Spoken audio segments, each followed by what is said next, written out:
هزارها ترک تباران و زبان مادریشان در قدیم ترکی بوده، نه فارسی بس شدن.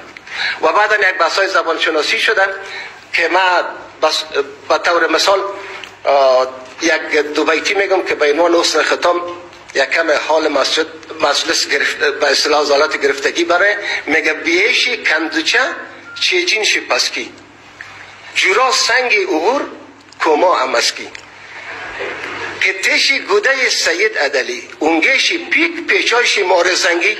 شما فکر کنید بیه کندو چیجین جور اوغور قطع گوده عدلی اونگه پیک پیچه بیشتر از 12 واژه ترکی در اینجا وجود داره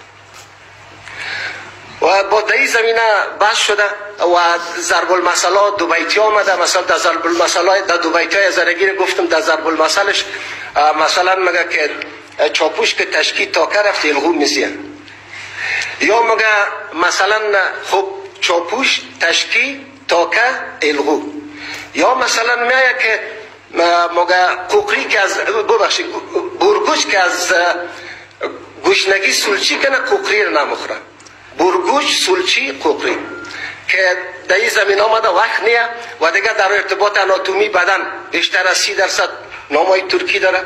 اسباب و وسایل کار هزارها هم امروز 30%ش نامای ترکی داره.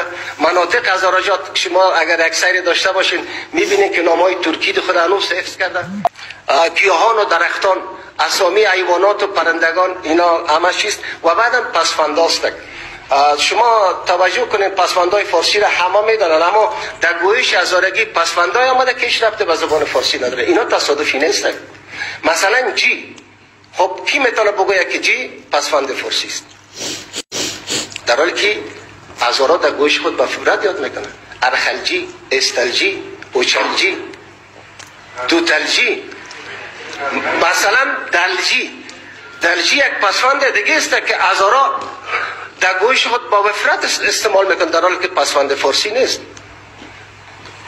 کوشدلجی، دوتدلجی، چقرادلجی و مثلا ده پسفند ده ما پسفند به نام ده در فارسی نداریم، در حالی که در گویش هزارگی جغلده، جغده، ترقکده، قرتکده.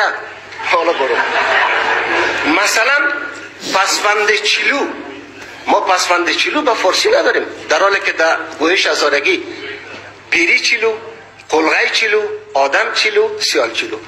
ما بیشتر از این مزاحم نمیشم، یکی دیگه ما درباره کتاب زیاد گپ بزنم باز کتاب نمیخرین. ما تشکر میکنم از کلتان، واقعا ممنونم و مخصوصا از برگزار کنندگان محفل، از مؤسسه تحصیلات عالی ابن سینا، از جامعه باز، از مؤسسه نشرات امیری و از اساتیدی که اینجا تشریف آوردن. یک جان ممنون. ما مخلص همه هستم. السلام علیکم و رحمت الله و برکاته.